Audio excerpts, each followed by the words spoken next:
네, 시청자 여러분 안녕하십니까. 박순의 경을 치다 박순입니다. 요즘 유가 하락 소식이 소위 우리 경제 핫한 소식으로 떠오르고 있습니다.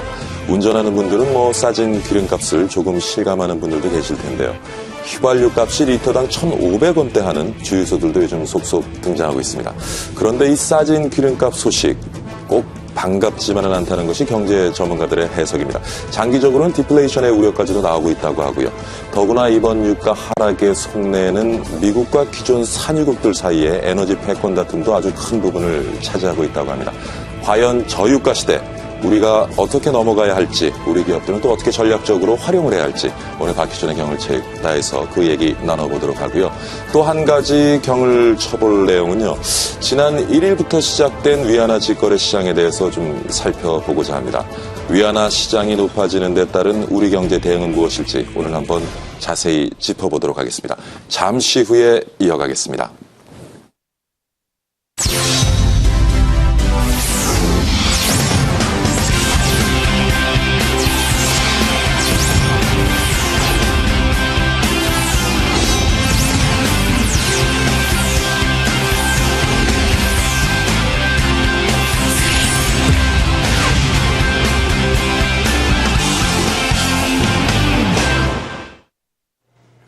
원유의 위상이 전 같지 않습니다. 국제유가 하락세가 멈출 기미를 보이지 않고 있는데요. 올해 들어 100달러 선을 지켜오던 국제유가가 최근 70달러 선까지 급락했습니다. 지난 11월 27일 국제 원유 시장에서 서부 텍사스유는 73.69달러, 브렌트유는 72.72달러로 거래되며 2010년 9월 이후 최저치를 기록한 것인데요. 이 두바이유도 연초 대비 32% 하락한 73.33달러로 거래됐습니다. 한편 미달러 기준 가격의 하락에도 불구하고 이머징 마켓 통화를 기준으로 한 국제유가는 하락폭이 크지 않았지만 올 9월 이후로는 이머징 마켓 통화 기준 가격으로도 급락 추세를 보이고 있습니다. 이 기름 한 방울 나지 않는 한국에 찾아온 저유가 호재. 어떻게 해야 이 기회를 경제 성장의 동력으로 살릴 수 있을지 지금부터 경을 쳐보도록 하겠습니다. 스튜디오 나와주시죠. 네, 김정현 캐스터 잘 들었습니다. 자, 저유가 시대와 우리 경제에 미치는 영향에 대해서 오늘 여러분과 함께 경을 쳐보도록 하겠습니다. 오늘 나와주신 분은요, 숭실대학교 경제학과 온기훈 교수입니다. 어서 오십시오, 교수님. 네, 안녕하세요. 네, 잘 지내셨죠? 네. 예. 저유가 현상이 당분간 지속될 것으로 전망하고 있는데 지금 배럴당 한 60달러대로 접어들었고요. 얼마나 더 좀 하락하리라고 보시는지요? 사실 앞으로도 조금 더 유가가 하락할 것으로 이렇게 볼 수가 있을 것 같습니다. 예. 그 이유를 한 세 가지 정도 들 수가 있겠는데, 첫 번째로 이제 원유에 대한 수요가 전반적으로 세계 경제가 미국 빼고는 좋지 않기 때문에 특히 이제 중국 같은 경우에 이제 성장세가 많이 둔화가 되고 있지 않습니까? 그다음에 유럽이라든지 일본도 역시 최근에 경제가 불안해서 원유에 대한 수요가 상당히 둔화될 걸 이렇게 봅니다. 그래서 수요 측면에서 보면 전체적으로 원유 수요가 앞으로도 계속 감소할 가능성이 있고, 두 번째로는 이제 공급 측면에서 보면은 이 비오펙 국가들, 특히 미국을 중심으로 한 원유 생산, 그다음에 수출이 늘어나고 있습니다. 그런데다가 최근에 이제 오펙 국가들 12개국이죠. 오펙 국가들이 지난달 말에 일단 감산 합의에 실패함으로써 앞으로 3천만 배럴 이상 지금 공급을 하고 있는데 하루에 그 공급의 상황이 굉장히 넉넉하기 때문에 그것도 역시 공급을 앞으로 더 늘리는 요인 될 걸로 보고 있고요. 세 번째는 일단 지금 국제 유가를 지금 달러로 환산하는데 앞으로 이제 미국 양적 완화가 이제 종료가 됐고 내년 중반 또는 늦어도 내년 한 4, 4분기 정도에는 금리 인상을 시작할 걸로 보이고 있기 때문에 이미 달러는 글로벌 강세를 나타내고 있습니다. 그래서 달러가 글로벌 강세를 나타나게 될 경우에는 산유국 통화, 신흥국가들 통화 표시로는 사실 달러로는 더 떨어지고요. 달러 표시로. 그다음에 신흥국 통화로도 최근에 떨어지기 시작했기 때문에 앞으로 달러 표시는 더 떨어질 걸로 예상이 되고 있습니다. 그러니까 수요는 줄고 공급은 뭐 유지가 되고 있고 네. 또 달러 강세 그러니까 뭐 당분간은 좀 저유가 현상이 지속되리라고 생각을 하시는데 네. 자, 뭐 저유가 현상 그렇다면은 우리 경제에 어떤 영향을 미치게 될지 사실 가장 궁금하거든요. 네. 뭐 업종별로 또 산업별로 뭐 호불호가 갈릴 수는 있는데 네. 좀 산업별로 한번 좀 짚어봐 주시죠. 우선 업종별로 보면은 예. 그 특히 이제 그 기름을 많이 쓰는 업종들 있지 않습니까? 예. 특히 뭐 항공 업종이라든지 예. 또는 물류, 수송 예. 이런 쪽은 상당히 수혜를 받을 걸로 예상이 됩니다. 이익이 상당히 늘어날 걸로 이렇게 예상이 되고 있고요. 예. 반면에 이 정유 업계 같은 경우에는 예. 지금 석유 제품, 그러니까 예. 정유를 정제해서 휘발유라든지 경유라든지 또는 나프타라든지 중간을 이런 것들을 지금 재고로 가지고 있는데 그 재고의 그 자산 가치가 떨어질 가능성이 있죠. 그다음에 원유 자체도 이제 지금 이미 비축을 해놓고 있는 그 자체가 가치가 떨어지기 때문에 예. 이런 그 재고 가치의 어떤 감소 이런 것들 때문에 상당히 지금 어려워지는 이런 상황이라고 볼 수가 있겠습니다. 예. 업종별로 이제 그렇게 볼 수가 있고 또 그 보면은 우리나라의 전체적인 거시경제 측면에서 본다면 네. 아무래도 우리나라는 하루에 220만 배럴 내지 230만 배럴을 우리가 원유를 소비를 하고 있습니다. 예. 대략 장충체육관하고 이제 비교를 하는데 장충체육관 한 4개 반 정도. 를 우리가 하루에 예. 소비를 하고 있습니다. 그러니까 세계 7대 원유 소비국이기 때문에 그렇기 때문에 뭐 우리로서는 전체적으로 원유 수입 물량이 줄고 예. 금액이 줄고 그것이 무역수지 개선에 무역수지 흑자를 더 늘리는 요인이 되고요. 그다음에 이제 그 원유 가격이 떨어지는 것만큼 소비자 물가가 이제 좀 더 떨어지는 그런 예. 요인이 되고 또 수출이 원가가 굉장히 싸지기 때문에 우리가 수출이 늘어날 수 있는 가격 경쟁이 높아지는 뭐 이런 측면도 있어서 예. 전체적으로 보면은 뭐 긍정적 효과가 상당히 있다. 그러니까 정유 업계를 제외한 나머지 산업들은 수혜를 받을 것이다. 네, 그렇게 우리가 생각해 볼 수가 있겠고요. 예. 작년에 우리나라의 원유 수입이 예. 규모가 993억 달러를 기록을 했어요. 예. 근데 이제 원유뿐만 아니라 원유를 정제해서 우리 석유 제품도 수입을 일부 합니다. 예. 우리 뭐 수출도 많이 하지만 그것까지 합쳐서 에너지가 총 작년에 약 한 1,700억 달러를 좀 넘는 이런 수준을 우리가 전체 수입의 한 34%를 에너지를 수입을 했습니다. 그래서 전반적으로 에너지 가격이 유가가 떨어지면 전반적으로 동조해서 떨어지기 때문에 그렇죠. 우리나라 수입 부담 상당히 줄어들 걸로 그렇게 예상을 해볼 수가 있을 것 같습니다. 그러니까 뭐 교수님 말씀을 들으니까 우리 경제는 긍정적인 효과가 더 크겠군요. 예, 지금 그렇습니다. 근데 지금 말씀 중에 원유 가격이 떨어지게 되면은 소비자 물가가 같이 떨어질 수 있다. 그래서 일부 경제학자들은 이게 장기적으로 우리 경제 디플레이션의 징조가 나타날 수도 있지 않냐 하는 지적이 있는데 이 부분은 동의를 하시는지요? 네, 저도 물론 이제 지금까지 예. 우리 한국의 어떤 큰 앞으로의 성장을 제약하는 요인으로서 예.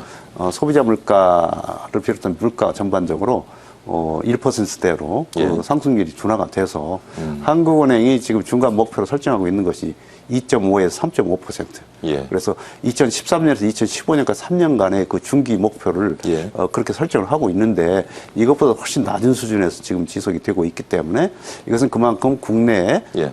내수가 부진해서 소위 그 수요가 압력이 적기 때문에 이제 물가 하락 현상이 나타나는 겁니다. 예. 근데 이제 최근에 나타나는 유가 하락에 따른 물가 하락. 예. 이것은 사실 디플레이션 우려를 뭐 이렇게 더 부추기기보다는 예.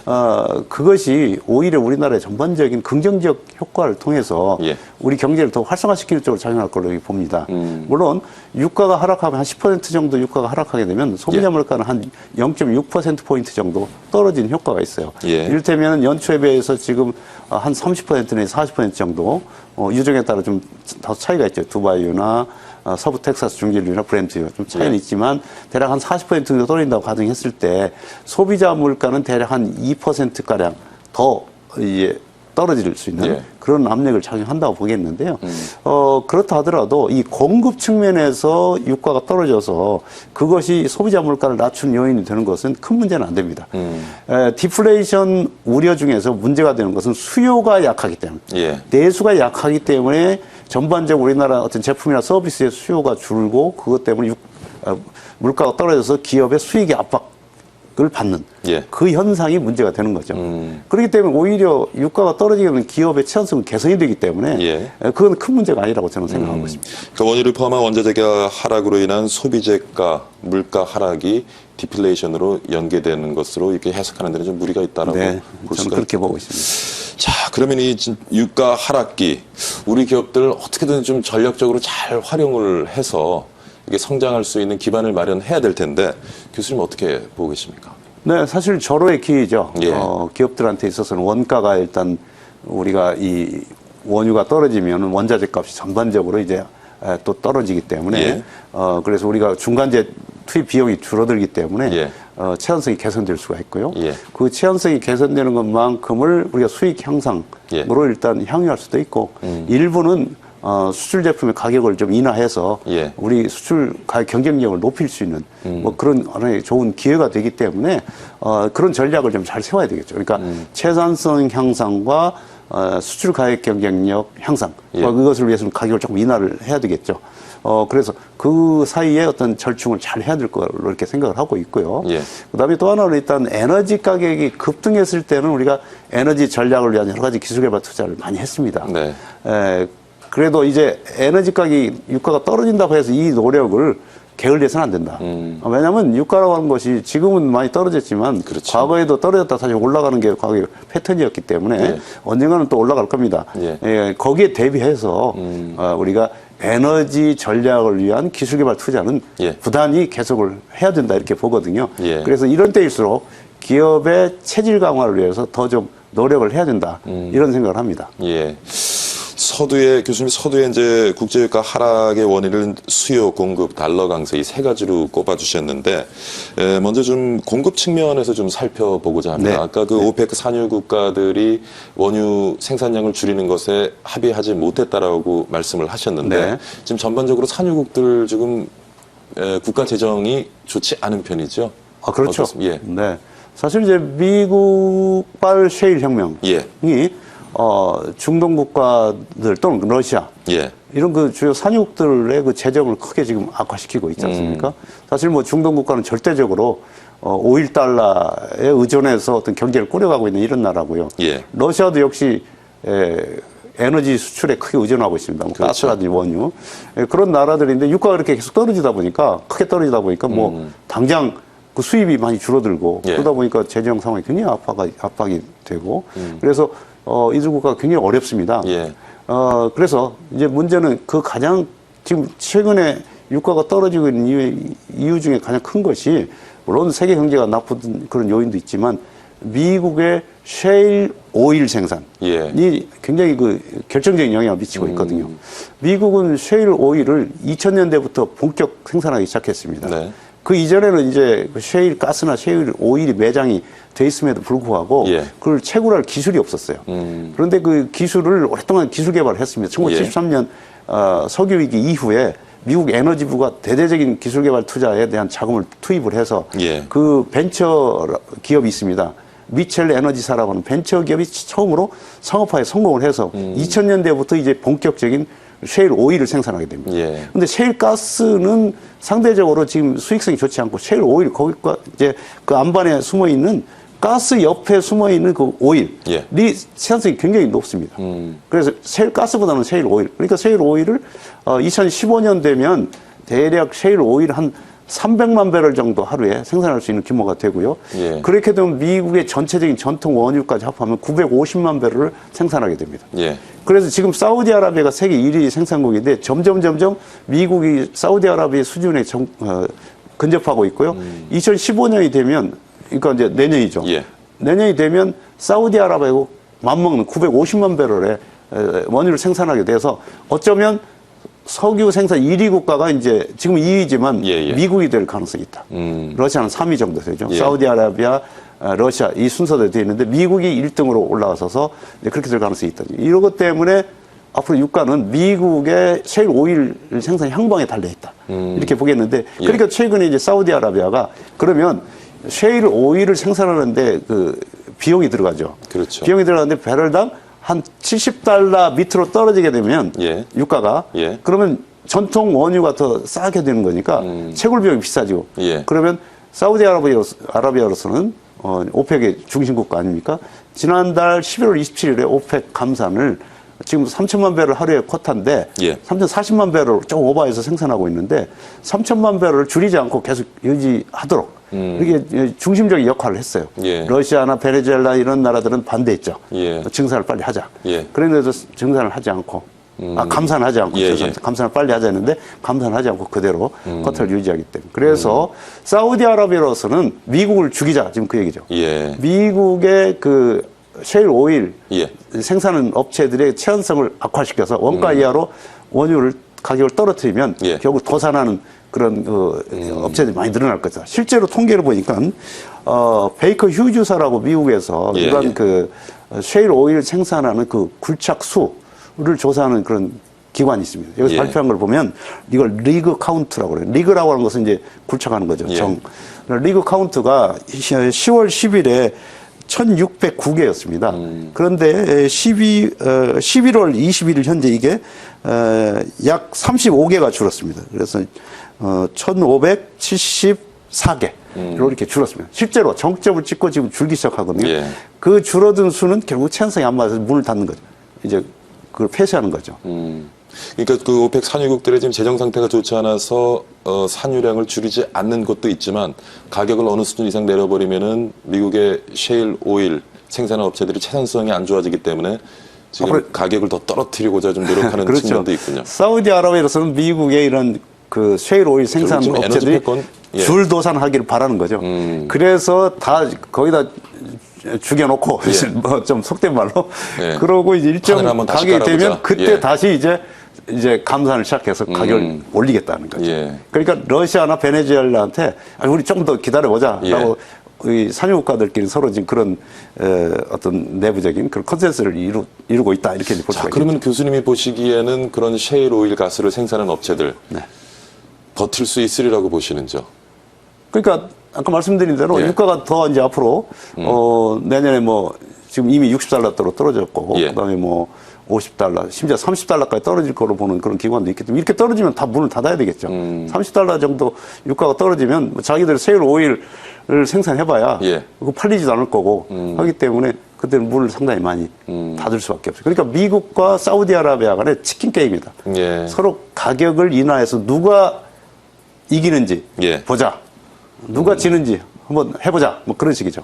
그러니까 기술이 생산 관련 기술들이 좀 더 발전을 해서 생산 단가를 떨어뜨리지 않는 이상은 지금 셰일 오일의 어떤 그러한 전체 에너지 시장에서의 패권은 조만간에 또 좀 위치가 바뀔 수도 있겠네요. 그렇죠. 지금 우리가 또 주목을 해야 될 것은 국제 유가가 지금 예.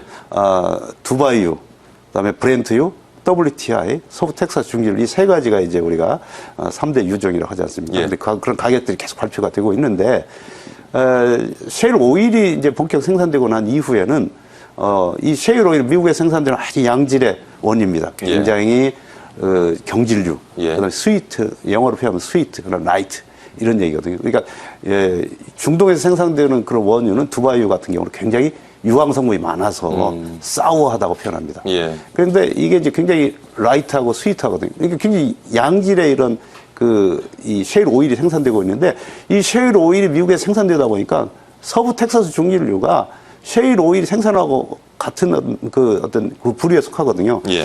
그러니까 WTI 가격이 가장 낮아졌습니다. 과거에는 셰일 오일 생산되기 이전에 가장 국제 유가가 높은 것이 WTI였고, 예. 그 다음에 그 밑에 두바이유는 항상 그 한참 밑에 가격이 형성이 됐어요. 브렌트유, WTI가 조금 낮고. 그런데 그게 역전이 됐거든요. WTI가 두바이보다도 한 10달러 정도 더 쌌어요.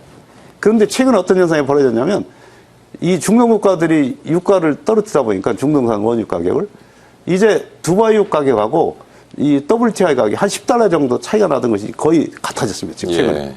그 현상도 뭐냐면 그것은 중동 국가들이 이 두바이유 가격을 계속 인하를 하는 전략을 지금 쓰고 있는 거죠. 예. 바로 그런 것하고 우리가 주목을 해봐야 될 대목이라고 보겠습니다. 그러면 좀 장기적으로 봤을 때는 앞으로 유가가 이렇게 더 떨어지는 것을 꼭 반길 수만은 없는 일이네요. 그러니까 유가가 더 떨어지게 되면 말씀하신 것처럼 지금 셰일 오일 생산하는 미국 업체들이 도산을 하게 되면 결과적으로는 또 에너지 가격을 오페크 국가들이 또 결정을 하게 될 거고 그때 가서 감산을 하게 되면 아무래도 또 한 번 유가가 그러니까 뭐 사실 그럴 것 같아요. 예. 제가 볼 때 이 사우디아라비아를 중심으로 한 중동 국가와 예. 미국의 지금 싸움인 대결인데 예. 아마 누가 이기는 누가 지는지 한번 보자라고 서로 지금 아마 여러 가지 부담을 감수하고 지금 그렇게 어떻게 보면 싸움을 하고 있지 않습니까? 예, 예. 그런데 어느 정도 선에서 좀 절충이 되지 않을까 생각을 하거든요. 사우디아라비아로서도 마냥 유가를 떨어질 수밖에 없는 그런 측면이 있고 이미 러시아에서는 지금 국가 부도 위기가 상당히 이제 정부가 루블라가 가치가 폭락하고 그러지 않습니까? 베네수엘라 같은 나라도 어렵고 이란도 굉장히 어렵습니다.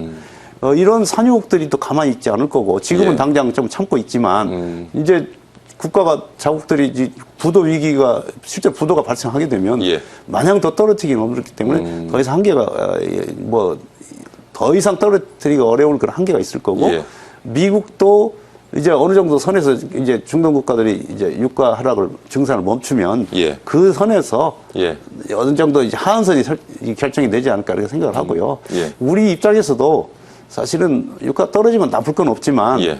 전 세계의 어떤 상황을 봐서라도 어느 정도 선에서 절충을 이루어주는 것이 좋지 않을까. 그리고 우리는 어차피 유가가 반등할까 항상 대비를 해야 됩니다. 그렇죠. 이게 마냥 떨어질 수밖에 없기 때문에. 그러니까 예. 우리가 뭐 마냥 이 반사이익만 얻을 수는 없는 거고 예.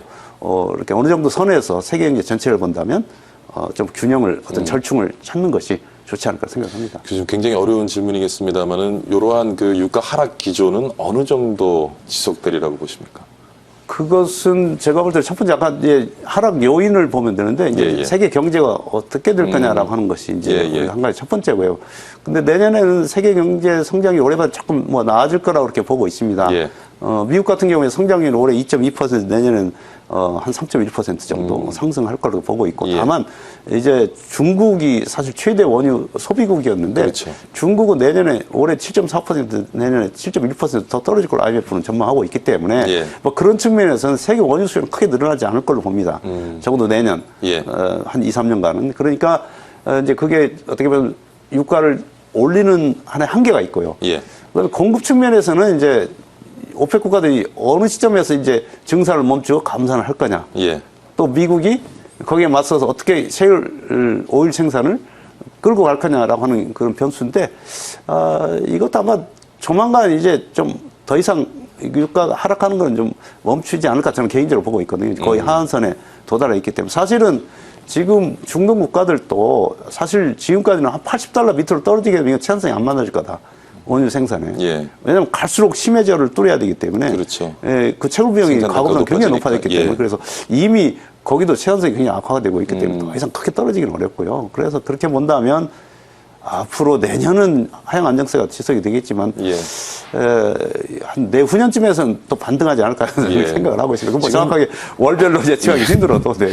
지금 셰일 오일 생산은 대부분 미국에서 하고 있는데 네. 매장량은 어떻습니까? 전 세계적으로 볼 때. 매장량은 중국이 조금 더 중국도. 많은 걸로 돼 있고요. 예, 예. 그럼 그다음에 기술적인 문제로 지금 생산성이 떨어져 생산을 못 하고 있는 그렇죠. 거군요. 중국 서부 지역에 많이 매장이 돼 있고 이게 이제 예. 엄청난 또 물이 필요하거든요. 예. 그 강력한 수압으로 해가지고 바위를 지하에 있는 소위 셰일이라고 하는 그 바위를 깨야 예. 되기 때문에. 예. 근데 물이 지금 중국 같은 경우는 주로 서쪽 지역에는 없거든요. 그렇죠. 근데 이제 미국은 물이 많고 또 거기에 무슨 산악 지역도 아니고 주로 사막 지역이기 때문에 예. 상당히 용이하게 돼 있죠.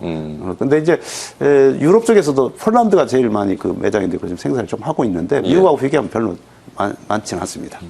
뭐 여러 가지 이유가 있겠지만은 지금 미국 경기가 조금 이렇게 회복되고 있는 것도 셰일 오일 덕이 크겠네요. 상당히 크죠. 예, 미국은 이제 왜 지금 최근에 경기가 회복이 되는 나홀로 성장세를 예, 그렇죠. 이제 지속하고 있냐면 첫 번째는 이제 물론 양적 완화 정책이 이제 효과를 거뒀다. 이렇게 이제 봐야 되겠죠. 예, 그래서 예. 그동안에 한 3차례에 걸쳐서 약 4조 달러 이상의 유동성을 풀어냈기 때문에 또 예. 금리도 뭐 0%를 떨어뜨렸고 그래서 일단 양적 완화 정책이 성공을 거뒀다고 봐야 되겠고요. 예. 두 번째로 꼽을 수 있는 게 바로 셰일 혁명입니다. 바로 이 셰일 오일 생산, 셰일 가스 예. 생산을 통해서 그로 인한 여러 가지 수출 증대 효과, 그 다음에 또 그로 인한 여러 가지 일자리 창출, 그것 자체가 또 생산성을 높이고 예. 이런 효과. 세 번째는 이제 기술 혁신, 뭐 여러 가지 스마트폰 관련된 애플리케이션이나 소프트웨어 예. 개발 또는 뭐 3D 프린터와 관련된 기술이라든지 여러 가지 그 기술 측면에서 역시 미국이 지금 선도를 하고 있기 때문에 이런 것들이 이제 결부돼서 네. 그러니까 어떻게 보면 셰일가스, 셰일 오일 예. 그것이 미국 경기 회복을 상당히 견인하고 있다 이렇게 볼 수가 있겠습니다. 예. 오늘 뭐 말씀 중에 저유가 시대 우리 기업들이 어떻게 대처를 해야 될지 전략도 살펴봤습니다만은 이러한 에너지 패권 전쟁 사이에서 지금 유가 하락이 지속이 되고 있는데 우리 정부도 좀 대응을 어떻게 해야 될지 좀 방향을 정해야 되지 않겠습니까? 어떻게 네, 보시는지요? 그렇습니다. 예. 우리가 사실 그냥 가만히 방관만 해서는 안 되겠고요. 예. 앞에 제가 잠깐 말씀을 좀 못 했는데 예. 지금 우리나라의 그 정유와 석유화학 업계가 굉장히 어렵습니다. 어떻게 보면 위기라고도 표현이 되는데 그게 바로 셰일가스 또는 셰일 오일의 영향을 좀 받고 있는 부분이거든요. 왜냐하면 정유업계 같은 경우에는 사실은 이제 국제적으로 공급 과잉이 굉장히 심하고 예. 또 정제 설비 능력이 굉장히 지금 늘어나고 있어요. 중국을 중심으로 해서. 예. 그런데 미국에서는 값싼 셰일 오일을 가지고 정제를 해서 석유 제품 이미 2011년부터 생산하고 있습니다. 예. 휘발유, 경유 이런 것들 정제해가지고 수출하고 있어요. 2011년부터. 예. 그러니까 미국의 경상수지가 8천억 달러에 달했던 2006년에 적자가 지금 4천억 달러 절반 정도 줄었습니다. 그 정도로 미국은 셰일 그 오일 생산을 통해서 그걸 정제를 해가지고 예. 석유 제품을 값싸게 수출하고 있거든요. 그것은 뭐냐면 우리나라 그동안 석유 제품 수출이 2012년까지만 해도 반도체를 제치고 수출 품목 1위였습니다. 예. 약 560억 달러 정도 수출하고 그랬는데 이게 점점 좀 떨어지고 있어요. 예. 왜냐하면 미국한테 밀리고 있는 거죠. 그리고 지금 정유사들의 정제 마진이 예. 굉장히 떨어져 있습니다. 단순 정제 마진은 마이너스입니다. 예. 그래서 일단 정유를 1차 정제하고 나온 단순 정제 마진은 마이너스고 예. 그거를 2차 정제해서 고도화라고 그러는데 고도화 설비를 통해서 나온 크래킹 마진을 통한 복합 정제 마진은 약간 플러스지만 지금 마이너스가 될 정도로 지금 정제 마진이 악화되고 있습니다. 그러니까 지금 정유업계들 굉장히 위기죠. 그다음에 두 번째는 이 정제 과정에 나오는 중간 원료, 예. 나프타라고 하는 걸 우리가 중간 원료를 써서 여러 가지 석유화학 제품들을 만들었어요. 그런데 예. 미국에서 셰일가스로 만들어지는 에탄 크래커라고 하는 거가 우리나라에 지금 쓰고 있는 나프타보다도 그 가격이 원가가 5분의 1밖에 안 됩니다. 그걸 통해서 미국이 또 엄청난 그 양의 석유 화학 제품을 만들었어요. 그러니까 미국의 이 쉐브론이라든지 다우케미칼 이런 그 회사들이 경쟁이 펄펄 살아나서 그걸 또 대외적으로 수출하다 보니까 우리는 정유사, 석유화학 제품, 석유화학 회사들 굉장히 요즘 어렵습니다. 당분간 또 어려움이 계속 지속되겠네요. 그런 것들을 우리 예. 정부가 주시를 하고 예. 이걸 어떻게 해야 될지 정부가 어디까지 이거를 지원해 줘야 될지 이 예. 문제를 정말 직시해야 됩니다. 예. 자, 오늘 뭐 많은 말씀을 나누는데요. 마지막으로 뭐 오늘 못하신 말씀이 있으면은, 예. 네, 뭐 어떻든 우리나라 전체적으로 에너지 가격이 하락하는 건 물론 좋습니다. 그런데 업종별로 보면 굉장히 이제 어려운 업종들이 굉장히 많다는 거. 예. 이걸 좀 아시고 좋은 거는 우리가 향유를 하고 예. 또 기업들은 에너지 전략을 위한 기술 개발 투자 계속 하면서 어려운 산업에 대해서는 정부가 예. 직접 좀 챙겨야 되겠다라고는 좀 말씀을 좀 드리고 싶습니다. 예. 오늘 국제유가 하락의 시대에 맞아서 우리 기업 그리고 정부가 나아가야 할 여러 가지 방향에 대해서 오늘 한번 살펴봤습니다. 숭실대학교 온계훈 교수와 함께했습니다. 오늘 좋은 말씀 감사드립니다, 교수님. 고맙습니다.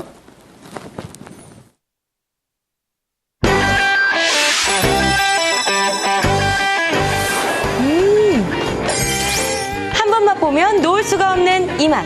자연직가에서 자신있게 내놓은 햇살 담은 포도즙. 궁금하시죠? 자연직가의 포도즙은 고품질의 상주 고랭지 포도로 정성껏 만들었습니다. 피로회복, 노화 방지, 숙취 해소, 항암 효과까지. 와, 이 자연직가 포도즙은 바로 이 모든 것을 한 팩에 담았습니다. 포도의 씨와 껍질의 영양까지 그대로 담은 자연직가 포도즙이 50팩 한 상자에 33,000원, 55,000원 아닙니다. 44,000원도 아닙니다. 자연직가에서만 만날 수 있는 특별한 최저가 33,000원. 포도알이 살아있는 포도의 영양. 자연직가에서만 만나는 특별한 기회. 지금 전화주세요.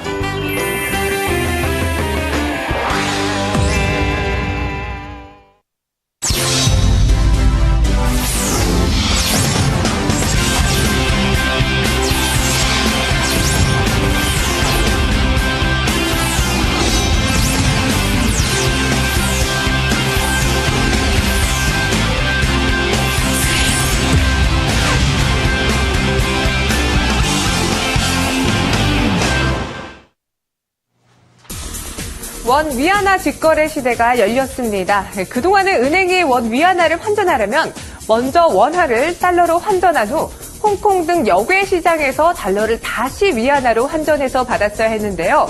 하지만 이제는 역외 시장을 거치지 않고 바로 원화를 위안화로 바꿀 수 있게 됐습니다. 이런 변화는 올 7월 초에 열렸던 이 한중 정상회담 성과물인데요. 회담 이후에 원 위안화 직거래 시장 개설 태스크포스를 운영해 관련 중개사들이라든가 은행의 구축 방안을 함께 마련했습니다. 그리고 11월 초부터 중개 시스템 개발을 완료하고 세 차례 테스트까지 마친 후에 개설이 됐습니다. 이렇게 위안화 직거래 시장 개설 얘기가 오고 가자 곳곳에선 기대감을 내비쳤는데요.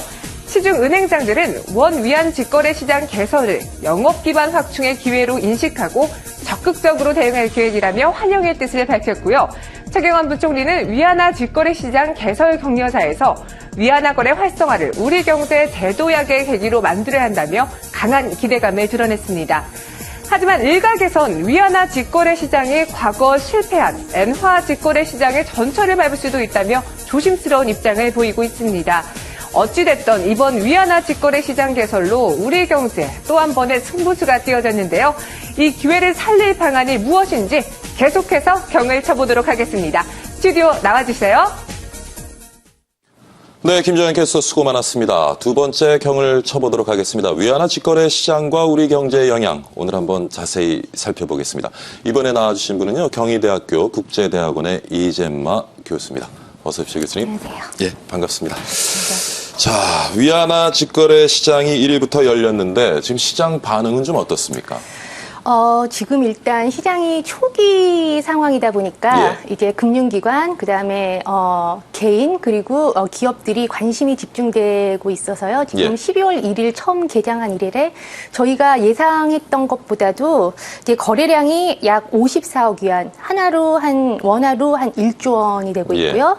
그리고 오늘 마감 그 거래량이 43억 47억 위안. 그래서 거의 한 44억 위안으로 굉장히 활발한 편에 속하고 있습니다. 그럼 시장이 뭐 굉장히 활성화되고 있군요. 예. 그리고 환율의 움직임도 180.3원에서 시작돼서 오늘 181원으로 마감이 됐고요. 그다음에 달러 환율의 연동해서 큰 무리 없이 움직이고 있습니다. 그렇다면은 위안화 직거래 시장 개장이 갖는 의미, 어떻게 우리가 해석할 수 있겠습니까? 우선 아까 말씀하셨듯이 원 위안 직거래 체계란 것은 이제 그 교환 거래에 있어서 달러를 매개로 하는 거래가 없어진다는 거거든요. 그래서 원과 위안화가 바로 이제 교환이 되게 되는데요. 예를 들어서 예전에 이제 저희가 이 직거래 시장이 없었을 때는 만약에 저희 기업이 원을 위안화로 교환을 할 때 원을 우선 팔아서 달러를 사고 달러를 다시 팔아서 그다음에 위안화를 사는 과정을 거치기 때문에 우선 시간도 많이 들고요. 거래 비용도 증가를 하게 됩니다. 하지만 위안화 시장이 개척한 지금 직거래가 지금 활성화된 이유는요. 그 중간 단계가 없어지기 때문에 가장 이제 가시적인 이제 효과로는 이제 거래 비용과 그다음에 시간이 굉장히 감소가 되겠죠. 그래서 더불어서 우선 이제 무역 결제 통화로서 지금 위안화의 확대가 지금 예상이 되고 있습니다. 그럼 지금까지 왜 이렇게 직거래 시장이 열리지 못했는지요? 어떤 화폐 신용도 때문인가요? 어떻습니까? 그런 이유도 있겠고요. 가장 이제 직거래 시장이 우선 활성화가 되려면 전 세계적으로 이 위안화를 많이 써야 되는데요.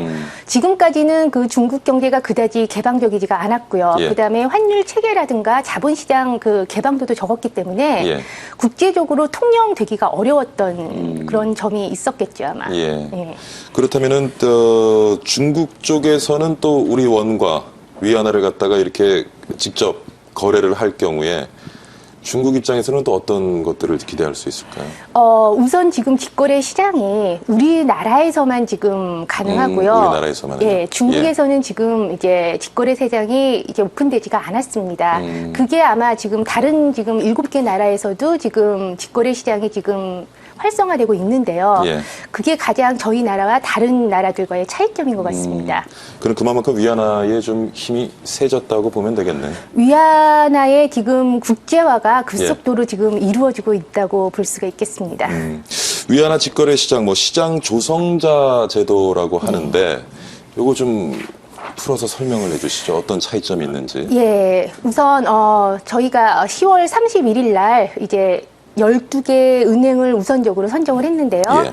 이제 대중무역에 있어서는 이제 중국화로 지금 거래되는 위안화 거래 자체가 지금 부족하고, 예. 그다음에 위안화가 지금 국제 통화로서의 가치가 달러에 비해서 그렇게 높지가 않기 때문에 초기 지금 시장이 오픈이 될 경우 예. 잠재적인 수요는 많겠지만은 초기에 이런 통화를 지금 공급할 유동성 확보는 아직 미비한 상태라고 볼 수가 있습니다. 예. 그래서 이제 시장 조성자라는 거는 마켓 메이커는 이제 연중 그 장중에요. 계속적으로 매도와 그다음에 매수 호가를 계속 지속적으로 이제 제시를 해주면서 이제 가격 형성에 도움이 되고요. 예.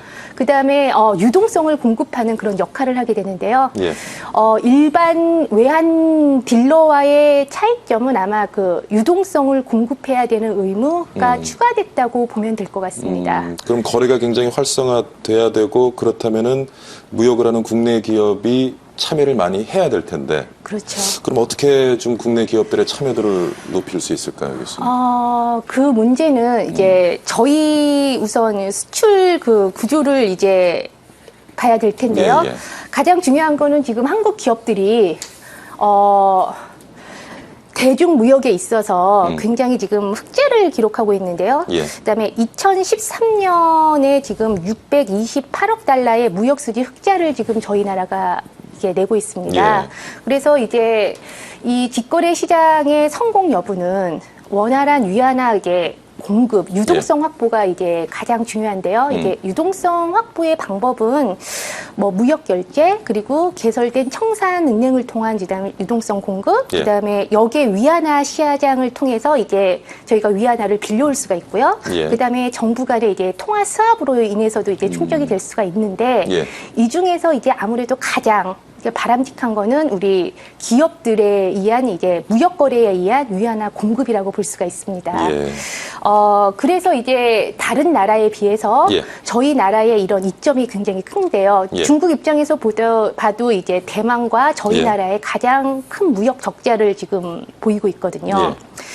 그렇기 때문에 이제 우리나라 기업들이 이 수출 대금을 위안화로 받고 이거를 원화로 이제 환전을 할 경우, 그럼 유동성 공급이 자생적으로 이제 가장 공급될 수 있는 바람직한 환경은 지금 만들어져 있죠. 예.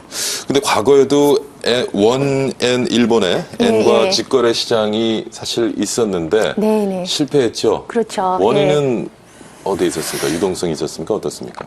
가장 큰 문제가 제가 96년 10월에 이제 제가 알기로는 지금 원 엔화 그 직거래 시장이 오픈이 됐었는데요. 유동성이 너무 이제 부족해서 4개월 만에 폐지가 됐습니다. 그리고 10년 후에 다시 이제 엔화와 그다음에 원의 이제 환 리스크를 줄이기 위해서 다시 한번 이제 개설하려는 노력을 보였었는데 우선 첫 번째로는 이제 그 대일 교육에 있어서 그 결제 비중이 우선 낮았고요. 그다음에 저희가 꾸준하게 일본과의 무역에서는 무역 적자를 보이고 있습니다. 그래서 그렇죠. 이제 엔화 공급이 원활하지 않게 되겠고요. 더불어 그렇게 되다 보니까 이제 스스로 감면에 대한 그 베네핏이 별로 크지 않을 것으로 생각을 해서 이제 그 도입이 취소가 됐죠. 예. 그러면 이제 일본의 실패 사례를 봤을 때 이번에 중국 위안화와 원화의 직거래 시장이 앞으로 지속적으로 좀 활성화되면서 우리 기업들에게 많은 효익을 주기 위해서는 뭐 어디에다 좀 신경을 써야 될까요? 가장 이제 중요한 거는 이제 우선 직거래 시장이 활성화됨으로 인해서 이제 저희가 이제 수수료가 기업 입장에서는 이제 수수료가 많이 감면되는 이제 그런 여건이 있지만 가장 중요한 거는 아까 제가 전에도 말씀드렸듯이 이 직거래 시장이 한국에만 오픈이 돼 있습니다. 그러니까 중국에는 이 직거래 시장이 없다는 거죠. 이제 그렇기 때문에 이제 저희 기업들이 수출입 대금을 이제 그 위안화로 이제 중국에서 받았을 경우 이거는 또 그 환위험에 노출이 되게 되는 것이죠. 그래서 이게 달러 환위험에서 위안화 환위험으로 바뀐다는 것. 그것만 이제 달라지는 건데요. 예. 그런데 이제 중국 자본 시장이 완전히 개방돼 있지 않고 환율 구조가 약간이 왜곡돼 있어서요. 이 위안화 환율이 역외 시장과 영내, 그러니까 중국 내에서 환율이 조금 다릅니다. 중국 내에서의 위안화 환율이 더 이제 좀 높게 책정이 돼 있어서요. 저희 기업 입장에서는 굳이 이 거래소를 통해서 위안화를 원화로 바꾸는 것보다 이제 중국에서 위안화를 받아서 그거를 달러로 바꾼 다음에 다시 달러를 원화로 바꿔도 이 환율이 지금 다르기 때문에 별로 그렇게 이득이, 그러니까 이 직거래 시장을 한 그런 충분한 이제 별로 이제 이득을 아직까지는 그렇게 큰 이득을 기대하지 못한다고들 합니다. 그러면 좀 중국 시장이 좀 더 개방돼야 되겠고, 그다음에 또 하나는 우리나라에서도 원화와 위안화의 직거래가 가능하지 중국에서도 좀 원화 그렇죠. 위안화 직거래 가능하려면 우리 원화의 국제화도 좀 이루어져야 될 텐데 그 부분은 어떻게 보십니까? 아까 이게 말씀드렸듯이 우선 이런 왜곡은 지금 중국 시장이 워낙에 점차적으로 지금 점점 개방을 하고 있기 때문에 이 왜곡은 이제 뭐 몇 년 안에 이제 사라질 것이다 그런 이제 생각을 하고 있는데요. 더 중요한 거는 이제 수입 대금을 그러면 만약에 원화로 그냥 바로 거기서 받게 되면은 국제화가 돼서 원화가 이제 우리나라뿐만이 아니라 역외에서도 거래가 돼서 원화로 수입 대금을 받게 되면 가장 환 리스크 자체가 없어지는 것이죠. 그렇기 때문에 이제 그 원화의 국제화는 이제 제한된 통화, 그러니까 원화, 그러니까 국내에서만 거래될 수 있는 그 원화와 그다음 역외에서도 거래가 가능한 이제 위안화를 동시에 지금 거래를 시키려고 했을 때 하나는 제한된 통화고 하나는 제한되지 않은 통화이기 때문에 이제 비대칭성이 발생을 하는 거겠죠. 그래서 근본적으로 이러한 비대칭성을 없애고 좀 더 이피션트한 그런 거래를 이제 촉진시키기 위해서는 원화의 국제화가 필요합니다. 지금 현재로는 저희 정부가 금지를 하고 있고요. 금지 이유에 대해서는 이제 국외에서 외환이, 그러니까 원화가 이제 거래될 경우 투기적인 목적에 의해서 환율의 변동성이 이제 원화 환율의 변동성이 이제 심해진다는 그런 이유인데 이제 여러 곳에서 이런 문제점이 제기되고 있어서 이제 정부 쪽에서도 우선 직거래 시장이 어느 정도 안정이 되면은 이제 원화 국제화에 이제 힘을 쓰겠다. 그리고 이제 그 직거래 시장을 중국에도 오픈을 하겠다. 그런 입장을 지금 밝히고 있는 것으로 알고 있습니다. 일부 또 전문가들은 최근에 위안화가 이제 급부상을 하면서 달러화나 유로화 패권 경쟁에 이미 돌입했다라고 보는 시각도 있고 그러한 과정에서 지금 국내에 개설된 원화와 위안화의 직거래 시장은 이러한 중국의 위안화 패권을 확대하는 데 하나의 도구로만 활용될 것이 아니냐 하는 우려도 가지고 있는 것 같은데 그분은 어떻게 보시는지요? 우선 이제 그 말씀하신 대로 지금 중국이 가장 원하는 것이 이제 위안화의 이제 국제화인데요. 우선 직거래 시장을 열었다는 게 단순히 저 거래 비용이 줄었다는 것뿐만이 아니라 저희 금융 산업이 이제 국제화로 도약할 수 있는 하나의 계기가 마련됐다고도 해석할 수가 있습니다. 즉 우선 이제 저희가 7월 3일 날 정상회담의 결과로 이 직거래 시장이라는 것에 이제 합의를 했는데요. 그 결과로 이제 RQFII라고 그래가지고요. 위안화 적격 외국 기관 투자자. 그래서 800억 위안화를 이게 저희가 이제 투자할 수 있는 기회가 열렸습니다. 이제 이거를 활용을 해서 저희 기업들이 그러면은 중국 시장, 지금 완전히 오픈돼 있지 않은 중국 시장이죠. 이 중국 시장에 투자할 수 있는 기회를 마련했다고도 할 수가 있고요. 그리고 사실 중국 입장에서 봤을 때도 지금 직거래 시장이 지금 오픈돼 있는 것이 뭐 홍콩, 싱가포르, 그다음에 유럽의 몇 군데 나라가 더 있는데요. 저희 나라 같은 경우는 이제 이 시장 자체가 중국권도 아니고 그다음에 저희가 지금 금융 허브도 아닙니다. 이런 시장에서 저희가 지금 위안화 직거래 시장이 성공됐다는 거는 예. 중국 입장으로 볼 때는 위안화 국제화에 한 걸음 더 다가갈 수 있는 굉장히 성공된 하나의 분위기를 조성하는 길이 될 것입니다. 예. 그렇기 때문에 이런 이제 그런 중국의 그 인센티브를 이용을 해서 저희가 추가적으로 예. 중국에 투자를 할 수 있는 추가적인 어떠한 확보 수단을 저희가 더 요구를 해서 예. 중국이 만약에 거기에 동의를 한다면 저희는 이제 홍콩과 차별된 그런 상품 개발을 더 할 수가 있고 예. 국내뿐만이 아니라 국외의 수요를 저희가 이제 흡수를 할 수 있기 때문에 이제 위안화 허브로서 우리나라도 같이 부상을 할 수 있는 계기를 마련할 수도 있겠죠. 예. 지금 교수님 말씀하신 것처럼 중국 위안화 채권 관련 금융 네. 상품들이 속속 등장을 하고 있는데 네. 우리 투자자 관점에서 재테크의 수단으로서 어떻게 뭐 좀 우려되는 점이나 위험성은 어떻게 보시는지요? 예, 지금 우선 그 금융 그 당국 입장 예. 금융계 입장에서 볼 때는요, 지금 이게 굉장히 기회이기 때문에 속속들이 굉장히 많은 상품을 동시다발적으로 지금 이제 마켓에 내놓을 그 가능성이 굉장히 높아지고 있게 되는데요. 네.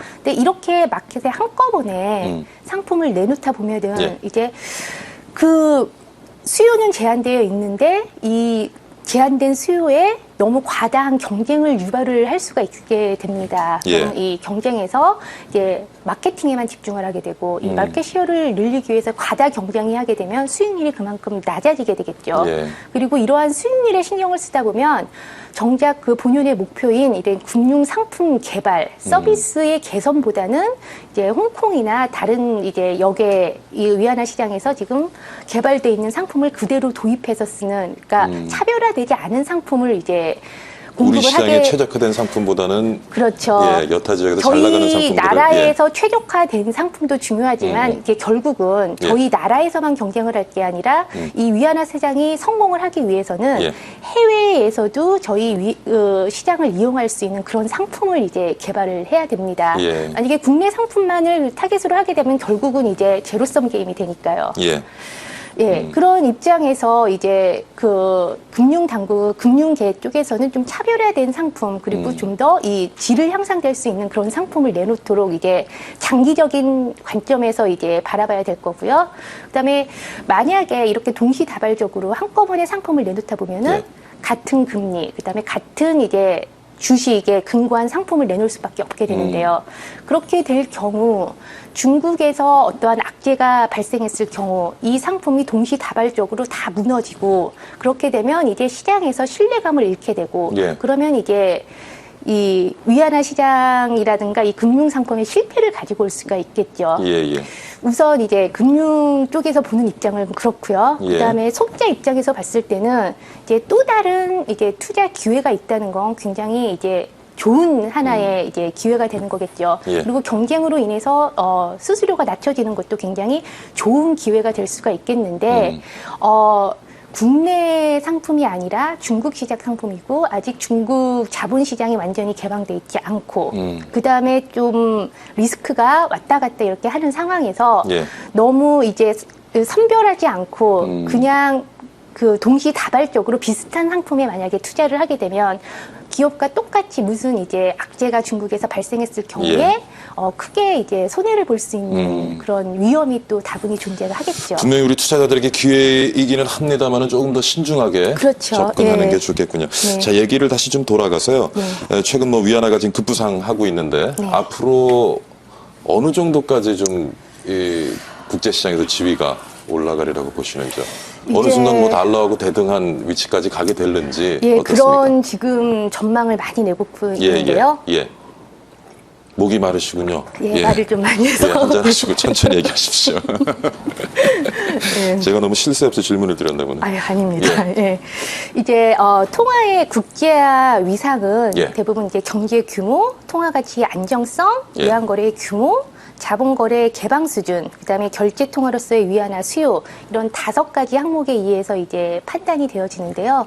우선 중국이 경제 규모에 있어서는 예. 이제 세계 GDP 생산 12.4%로 2위고요. 예. 그다음에 무역 점유율은 11.4%로 세계 1위를 차지하고 있습니다. 예. 그래서 이제 경제 규모에 있어서는 충분히 자격 요건을 갖췄다고 볼 수가 있고요. 그다음에 대외 무역 위안화 결제 비율은 18% 수준을 기록하고 있고요. 예. 내년에는 50%에 이를 거라는 전망도 있습니다. 그리고 여기에 위안화 저축 잔고도 2014년 말 2조 6천억 위안. 예. 그다음에 신규 위안화 채권 발행도 전년 대비 160% 증가, 거래량도 2배 이상 증가를 했고요. 예.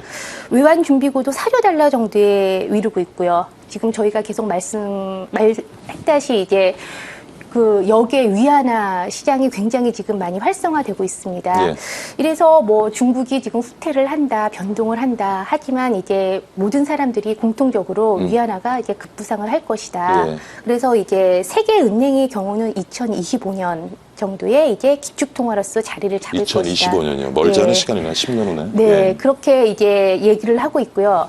이제 다른 이제 전문가들도 대략 2026년에서 예. 2031년으로 전망을 하고 있는데요. 이제 재밌는 것은 예.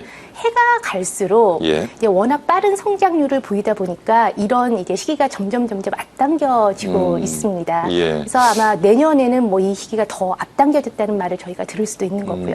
네. 이번에 뭐 원 위안화 그 직거래 시장 개설한 것도 이러한 위안화 급부상하는데 좀 이렇게 우리가 대응하는 전략이었겠습니다만은 앞으로 위안화의 급부상 우리가 어떻게 좀 전략적으로 활용을 할 수 있을까요? 우선 가장 중요한 거는 지금 원화의 국제화를 같이 기반을 하면서 저희 나라 근데 그게 가능합니까? 글쎄요, 뭐 국제화가 이제 그 위안화처럼 예. 기축통화로 자리 잡을 수 있는 그 정도까지는 저희가 하기가 힘들겠지만 예. 그런데 지금 이런 우려에도 불구하고 호주나 뉴질랜드 같이 이제 경제 규모가 작은 나라에서도 예. 국제화에 성공을 했습니다. 그렇기 때문에 저는 저희 나라에서도 충분히 이제 저희는 무역 규모가 워낙에 많기 때문에요. 가능하다고 생각을 좀 하고 있습니다. 예. 네. 그러니까 지금 말씀하신 건 좀 더 우리가 적극적으로 우리 그렇죠. 원화를 국제화하는데도 조금 노력을 기울여야 할 것이다. 네. 예. 그리고 위안화가 지금 뭐 말씀하신 것처럼 10년 안에 이제 기축통화가 된다라고 봤을 때 좀 위안화 원화의 거래 더 어떻게 좀 적극적으로 늘릴 필요가 있을까요? 어떻습니까? 저희는 지금 이제 저희 모든 지금 외환이 지금 달러에만 의존을 하고 있는데요. 예. 이제 그런 이제 거래 구조를 다변화시킨다는 점에 있어서 위안화 거래를 많이 활성화시키는 것도 예. 저희 대외 경쟁력을 강화하는 데 도움이 될 거라고 생각을 합니다. 결국에는 좀 중국과의 보다 좀 밀접한 경제 네. 협력이 필요하다 그런 그렇죠. 의미이시겠군요. 예. 오늘 뭐 많은 말씀을 나눠봤습니다만 마지막으로 지금 시간이 한 1분 채 못 남았습니다. 좀 정리를 해주시죠. 예, 우선 저희 지금 위안화 직거래 시장이 지금 예. 오픈이 된 것은 굉장히 좋은 시작이고요. 그런 이제 오픈될 수 있는 환경이 지금 잘 갖춰져 있고요. 예. 이제 더 중요한 거는 이제 이 위안화 시장을 할 수 있는 그 시작이 중요한 게 아니라 예. 꾸준히 이게 공급이 활성화될 수 있게 이 무역이 그다음에 공급으로 지금 바로 이어질 수 있는 그런 환경을 조성하는 것이 가장 중요하다고 생각합니다. 예. 자, 위안화 직거래 시장 개설 그리고 앞으로 수정 보완 어떻게 우리가 해 나가야 될지에 대해서 경희대 국제대학원의 이젠마 교수와 함께했습니다. 오늘 말씀 감사드립니다, 교수님. 수고 많으셨습니다. 네, 박희준의 경을 치다 오늘은 여기까지입니다. 오늘 상당히 추우셨죠?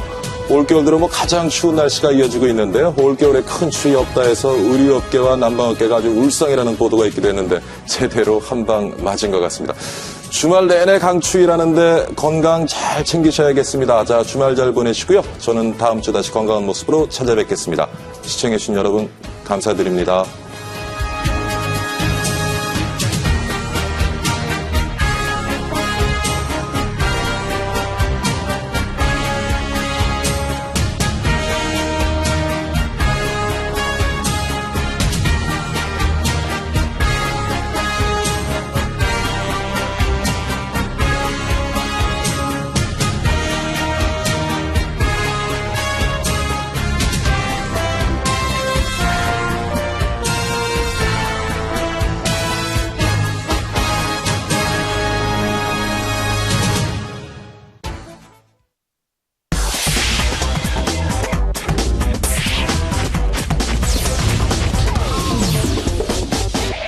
여러분 안녕하십니까? 060-300-4982. 자, 오늘은 여러분 4번 타자 홈런왕 저 김성남입니다. 자, 6일 연속 상한가에 기적과 같은 수익을 만들어낸 제가 지난번 추천드렸던 바로 직전에 추천드렸던 종목 KLS이죠. 이 종목이 추천드리자마자 어떻게 됐습니까? 바로 이렇게 상한가에 들어갔습니다. 하루 만에 바로 상한가에 들어간 것이죠. 오늘도 그런 종목 드려야 될 텐데요. 자, 그 외 종목도 한번 바로 보도록 할까요? 자, 두 번째 종목입니다. 완리 역시도 매수 포인트에서 매수하자마자 31%의 급등 나왔습니다. 세 번째 종목 보죠. 대원제약입니다. 눌림목에서 매수를 하고 바로 급등세로 가면서 35%의 기적과 같은 수익이 나타났습니다. 자, 이런데 여기에 제 기법인 황금알 기법으로 복리 수익을 만든 종목 바로 인바디죠. 인바디는 무려 170%나 급등하는 이런 대박 수익을 만들어냈습니다. 자, 여러분 이제 오늘도 이런 대박 종목 여러분들한테 드려야 될 텐데요. 핵심 포인트 한번 짚어보죠. 자, 첫 번째 우리 고령화 시대에 맞춤 기업이다라는 사실입니다. 뭐 당뇨다, 고혈압이다 이런 모든 것들에 맞춰져 있는 회사이고요. 하반기 우리 고배당주에 주목을 해야 되겠죠. 이제 12월입니다. 이제 고배당주들이 상당히 부각을 받고 있는 중이다. 그리고 이제 마지막으로 국내 제약업계의 5위 자리를 차지하고 있는 탄탄한 회사라는 거. 여러분들 잡주 매수하시면 안 되겠죠. 탄탄한 회사를 매수해야 됩니다. 차트 흐름 볼까요? 차트 흐름은 보도록 하죠. 보시니까는 크게 올랐다가 지금 눌림목을 주고 이제 하락 추세를 막 뚫어냈습니다. 이 하락 추세를 뚫어낸 이 자리가 바로 매수 포인트가 되겠죠. 자, 그렇다면 정리해 보도록 할까요? 자, 저희가 핵심 포인트 첫 번째, 고령화 이 시대에 발맞춰서 아주 크게 성공할 수 있는 회사다. 두 번째, 고배당 회사라는 사실이고요.